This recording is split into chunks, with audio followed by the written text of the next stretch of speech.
come up.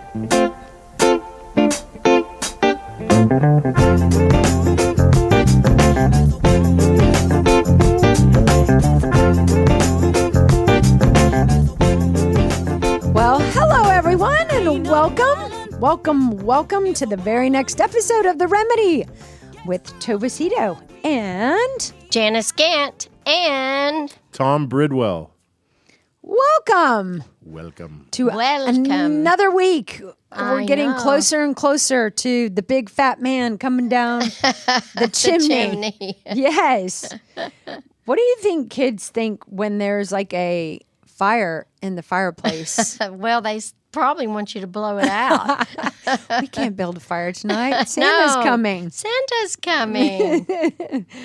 Okay, today, with the holidays leading up, holidays can be super great if everything is super great.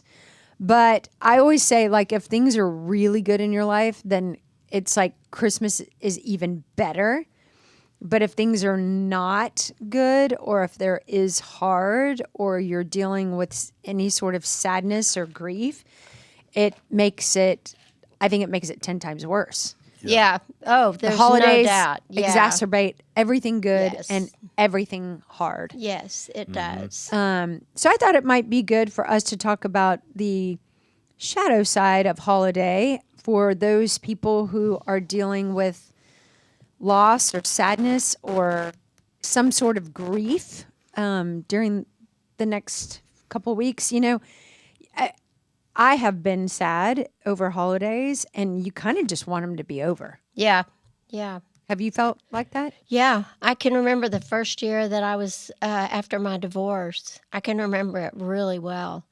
And it was just so different and difficult, and I felt out of sorts. And, you know, the kids would go with Kurt some, and then, you know, it was just so different that I just thought, it's just not right, you know, because I think we're so accustomed to the traditions that we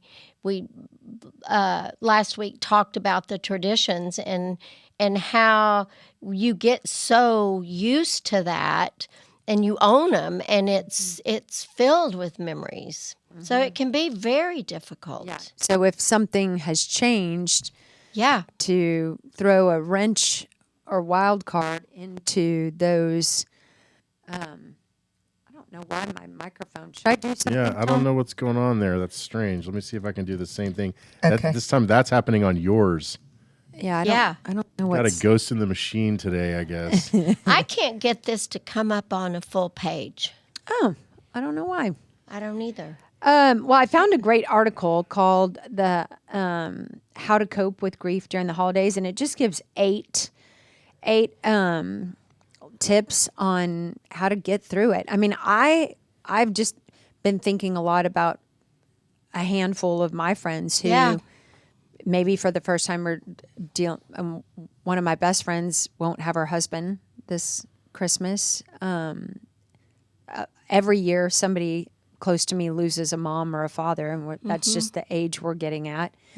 And so, and I think you're right, Janice. For so many years, if Christmas has always gone this way, Yes. and now all of a sudden something has changed, and now it's going to go that way, whether it's a loss or divorce, which is a loss Yeah. of a marriage, or it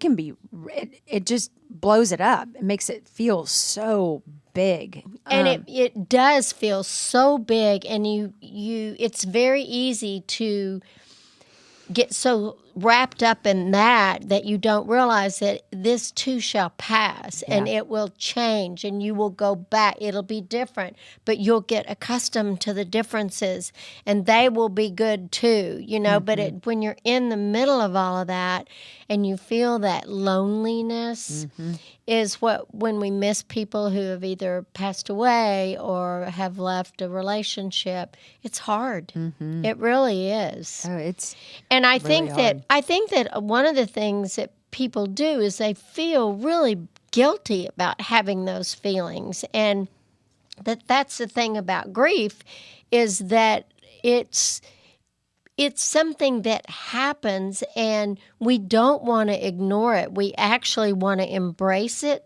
so that it passes through us.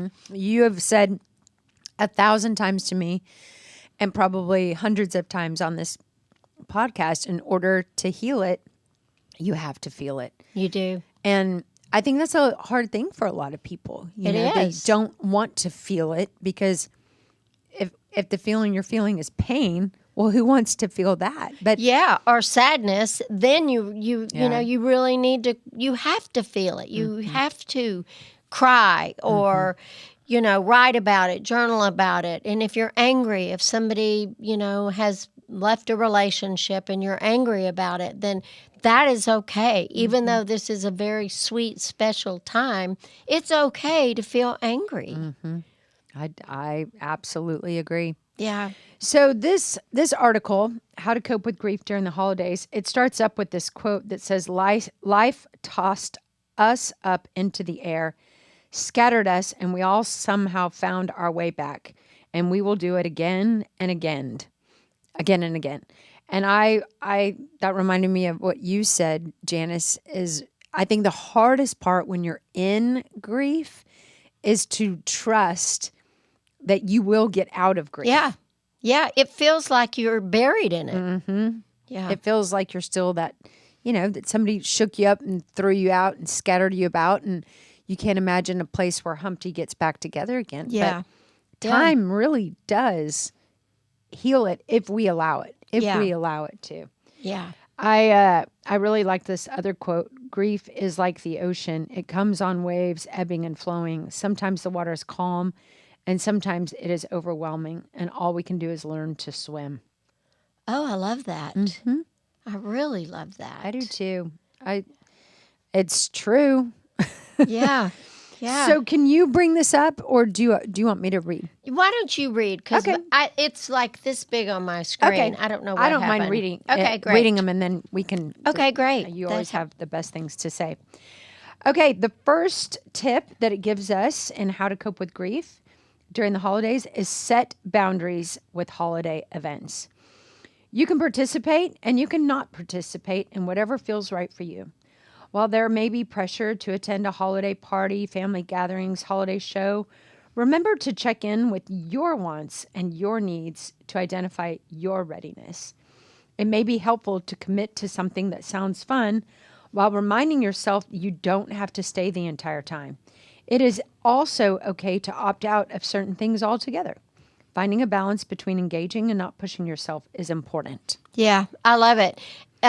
Because one of the things that we want to remember when you're in a period of grief is that it is not going to be there forever. Yep. So if you will allow yourself to really go and sit in it and accept it, and don't feel guilty, or don't feel like you're being too selfish, or, oh my gosh, everybody's going to be having so much fun, I got to fake it until I make it. And sometimes you don't want to fake it. Yeah. So I think that you've got to be able to be your best supporter and allow yourself to be exactly where you are. Yeah. I remember the year that we lost Charlie. He died August 31st, and, you know, it seemed like Christmas was and Thanksgiving were right around the corner. Well, I love Thanksgiving, and I've always been home and I've always cooked. And that year I did not feel like it. I didn't feel like it. And I didn't want to do anything that I'd usually done. And so Topher and I made a reservation to go to the Broadmoor in Colorado. And how was that? Did it help? Tremendously. That's so good. That's a great suggestion. And my mom was furious with me. And she could not understand how I could leave for Christmas. And I mean, so I think I think as like appalling. I don't think that that's incredibly uncommon that somebody might be like, what do you mean you're going to go? What do you mean you're not going to be here for? Or be like, well, I mean, what about me? Yes. I mean, you can't leave me. Yes. If, oh, yeah. And so that's why I love this one so much. Me too. Because doing what is best for you and it may offend somebody, may hurt somebody's feelings, may, upset the trump card or mess up the tradition. And I just say, oh, well. Yeah. There are a lot of people will say, oh, come on, you're going to be better off if you come ahead and go with us and do it. And what about, it's been 2 months and you're not okay with that. You got to do it. And you absolutely have to put self-care at the very top of your to-do list when you are in grief 100%. During holidays. And if it hurts somebody's feelings or upsets somebody, oh, well. Yeah, they'll get over it. And if not, that's okay too. Yeah, sucks for them. Yeah, it does. It does. So I really like that one. Setting Me boundaries too. with whatever is best for you. And setting boundaries for yourself and other people, what you're going to do in as far as being with other people. But it's also about when you are grieving, sometimes we will tend to not do any self-care at all. You're eating way too much or drinking way too much or you're not moving. And if you can make yourself moderate some of that, that will help you too. It's great advice. Because That's really great eating too advice. much or drinking too much or that can compound the misery. The sadness, the anxiety, the pain. That is not part of the healing. No. It's just that people may do that to cope. Yeah. But they also need to know that that's not moving you closer to healing. Yeah. I mean, if you drink, a ton and you wake up the next day, you're going to have a huge hangover and you will be sad. Yeah. More sad than you were the day before. Yep. Clients of mine who drink a lot, it just induces their anxiety. It just exacerbates their anxiety. Well, yeah, because alcohol goes through every cell in your body, and as the alcohol leaves your body, the cells adapt to the alcohol. It's a depressant, so the cells do the opposite thing, and so the cells shake. That's why people will shake if they're hungover. Oh. So the cells are going back to their natural place, and so that's where that anxiety comes from. Because your cells are moving. That is so fascinating. I never knew that's why people shook after they drank a lot. It's withdrawal. It's withdrawal from the cells. Jeez. Yeah. Okay, the next one, tune into your grief emotions. As mentioned above, grief does not take a back seat during the holidays and can often be magnified. It's important to acknowledge your feelings and not avoid them. You may experience both negative and positive feelings during the holidays while grieving, and that is okay. Be kind to yourself and remember that all feelings can coexist. For example, I can miss that person and enjoy the holiday at the same time. That's great. I love that too. You're not being disloyal. If somebody has passed away and you can go to the party and have a good time, that I am so glad that you said that. And I remember after Louisa died and I started working at the church, I was so sad. I mean, I was just so sad. And I remember, I can tell you exactly where I was, Janice, when I first laughed really hard. Really? Where were you? I was in the hallway and some guy who worked in the music department said something that was so wicked funny and I roared laughing. Oh. And I that felt so foreign to me and I felt like I was betraying my grief. Like, no, I cannot ever be that happy again. Because I am so sad. It was like I needed the world to know that I was so sad and I was not okay and I was never going to get over it. But when, things started to turn and I did laugh that loud, it was just really hard on me. Well, but then you look at it and you think, okay, that was good, because then 100%. it started pushing me through that, because you don't get over losing a family member. No. You get through it Yeah, that's eventually, but you'll never get over it. Yeah, I love that.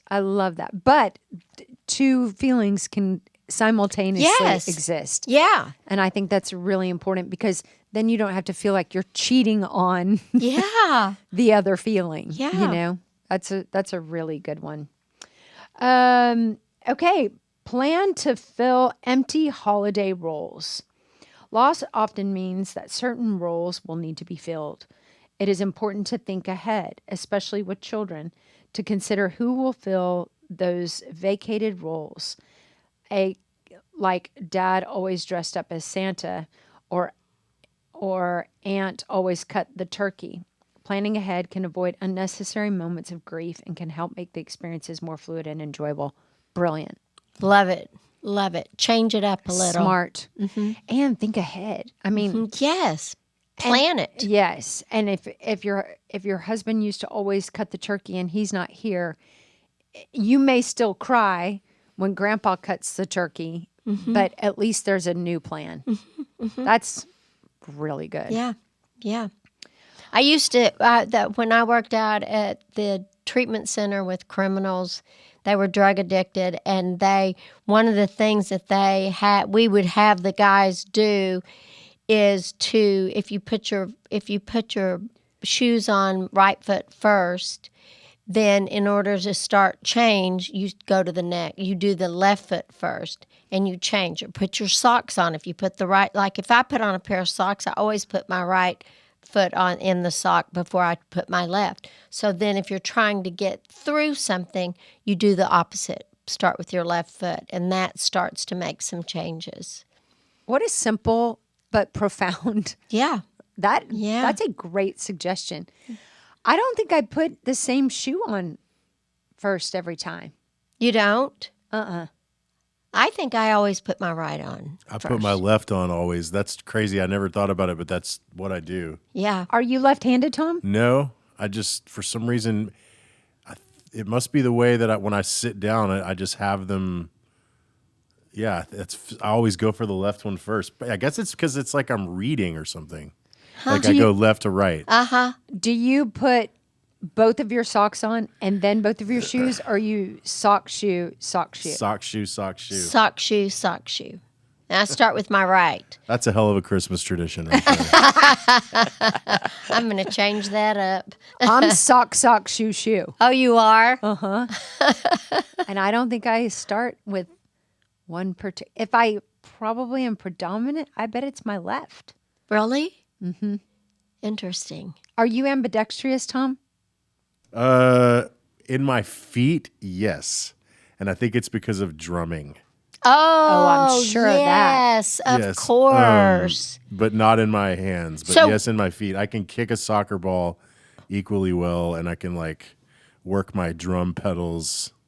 Like if I need to play the kick drum which is always on my right foot, I could do it on my left if I had to. Okay, so you've got the big drum, the main drum you do with your left foot? Right foot. Right foot is the kick, and then the little hi-hat cymbal is the left. Okay. Left foot. But if they were switched and I had to cross my legs, I could still play correctly. Like I can work those independently. So are there some songs that you need to do it the opposite? No, not the Okay. only Question. reason that I would have to do that is if I sat down at a left-handed drummer's drum set. He would have everything opposite, and I could do it. Okay. Oh, sorry.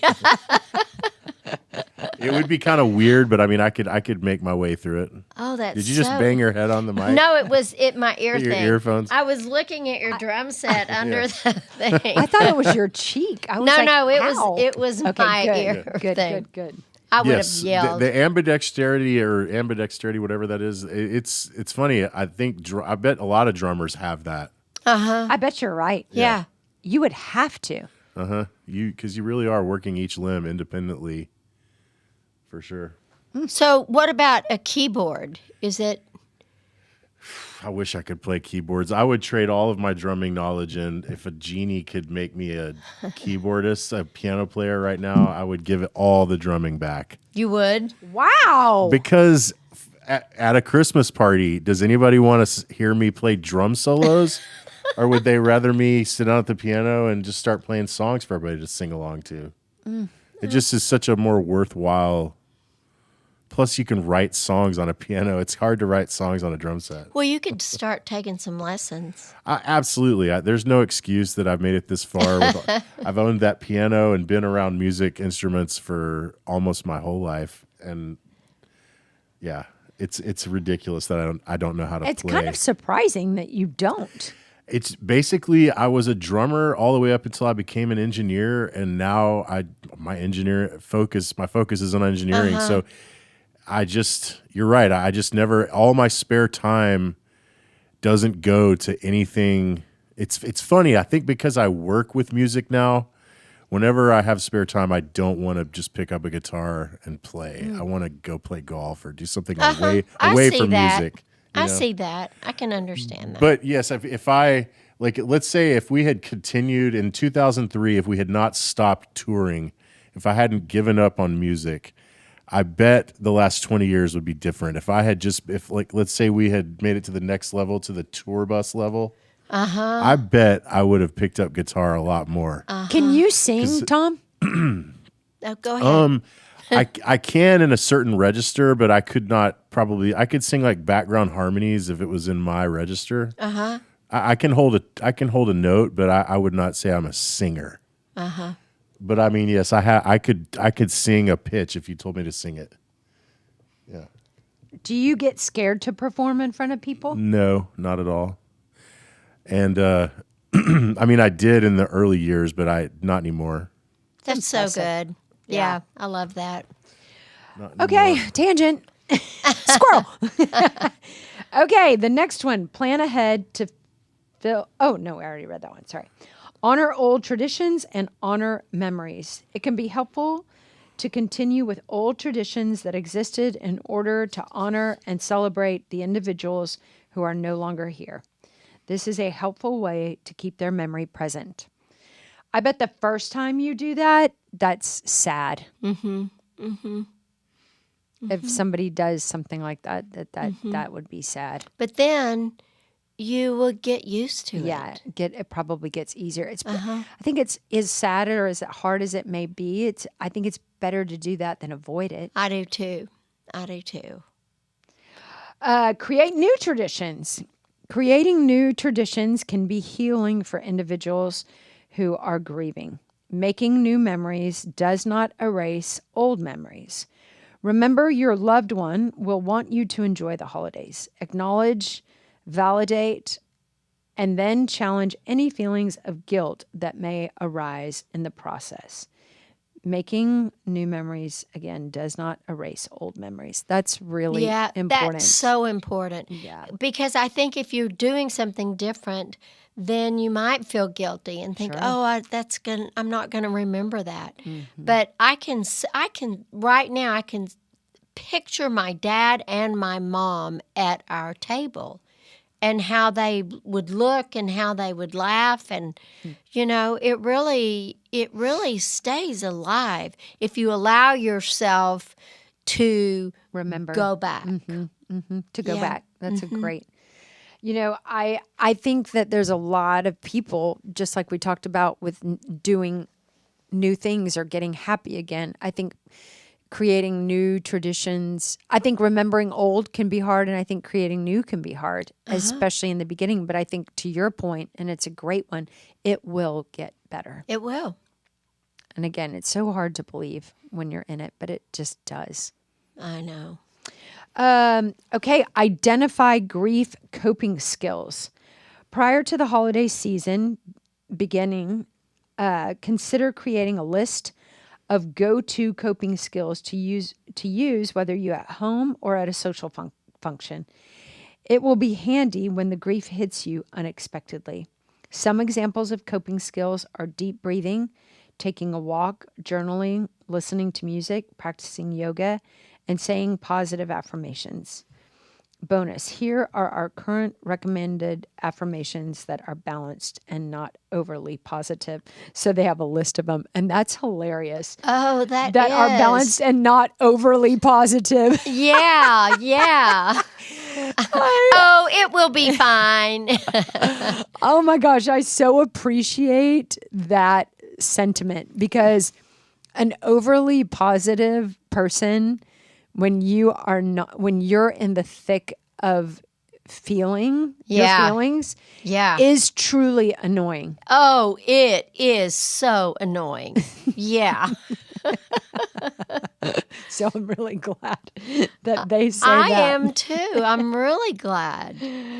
The next one, volunteer. Do something charitable.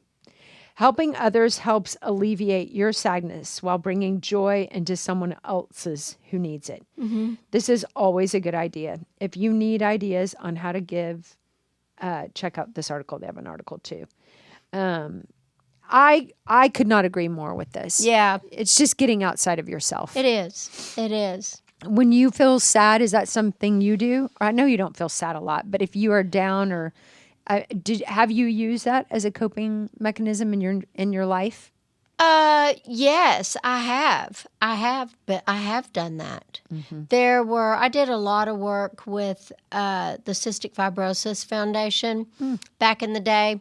I had a friend who died from CF, and so I did some volunteer work with them when I was getting my divorce, and it really helped me because I was pretty pitiful. Mm-hmm. I felt really sorry for myself. Yeah. And it helped for me to go outside myself. You encouraged me to, when on the days that I was feeling the most down, to get outside myself and go call a friend, go do something nice for somebody. Mm-hmm. There were times that I would just go get flowers and make little arrangements and put them on my friend's porch. Oh, that's so sweet. That's really sweet. But it was just like, it took my mind off of it. Yeah. And I really like arranging flowers.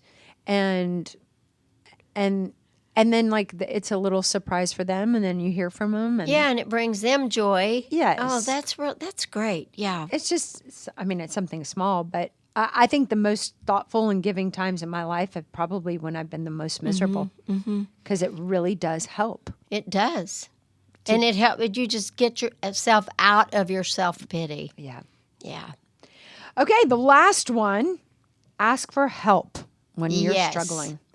It is important to seek support from friends, family, coworkers, and professionals if needed. Whether you have lost someone close to you or not, the holidays can bring up many complicated feelings. It's completely normal and can be helpful to seek services from a therapist or psychologist. I could not agree more. Yeah, me too. Get help. Call a friend. Mm-hmm. Call a counselor. Call your therapist. Like, I have said so many times, and I've said it to you. Like, there were times, Janice, I would be driving to you, and for counseling, and I would be like, I don't even know what I'm going to talk about today. But I was just, it's kind of like, when you're in the middle of grief, you kind of feel like a burden. You kind of feel like a burden. Like, how many more times can I talk about how sad I am about my divorce? Yeah. And you kind of don't want to be the wet blanket amongst your friends, especially if their life and their marriage is going well. So that's why I found counseling to be so helpful. Me too. Because guilt-free, I could sit on somebody's couch and talk about how sad I was. But I have to say, 100% of the time, 100% of the time that I left your office, I felt better. Yeah, I felt the same way when I left my therapist office too. Every single time. Yep. And I had hope. Yes. Because a lot of times I would sink down into this kind of self-pity thing, and then it just, I don't know, it just helped to what what, like you said, what you feel you can heal, and getting it up and out. It's like a stomach virus. If you get it up and out, it will barf. Yeah, You'll feel better. get that feeling out of there. And it really will help, and especially during the holidays. And don't hesitate to talk to your best friend about it. Yeah. Because your best buddy will be there with you, and you're not going to bring them down. No. I mean, you're not going to call them every hour on the hour. Right. That might get a little old. And if you need to, call your therapist instead. Yeah, exactly. But, I really believe that therapy I know it just felt every time I just let a little bit more air out of the balloon. Mm-hmm. Yeah, I remember, me too. Mm-hmm. And then one day you're just light again. Yeah. And that feels... You have gone through it. Mm-hmm. Mm-hmm. Yeah. So I know that the holidays are tough for a lot of people. And sometimes the holidays are tough every year, and sometimes it's just like a season of grief that you're going through. But, I know people who just don't love the holidays because of what it brings up. Mm-hmm. And my mom died December 23rd, and that year was not super fab. But I really don't get sad about her anymore. It just is what it is, and it's a new normal. It's a new normal, and creating those new normals are really important. And it's possible to do that. Yes, it is. Yeah. Yes, it is. My dear friend who lost her husband this year, she just rented a house on Pebble Beach. Love that. For her entire family to come for Christmas. And she was like, that's my Christmas present. I don't want to be here. Please come with me. Oh, that's so and they're good. all going. And I love that. Yes. And that's the kind of thing that can really help. Really help. I was like, well, maybe you'll just kind of forget it's Christmas. Yeah. Yeah, exactly. I would. Can I be your plus one? Yeah, exactly. I know where you want to be, Tom. Yeah, I won't bother the family at all. You know where I'll be. Totally. Oh, I hope everybody has a good Christmas. Yeah. And if you do, too. make sure that you take really good care of yourself. Yeah. Yeah. It's a beautiful time, but it also can be a very difficult time. Yeah, it can. Y'all, everyone is in our thoughts yes. this season, and just wishing all of you the happiest and merriest Christmas. Yes. Thanks for listening. We really appreciate you guys listening. Absolutely.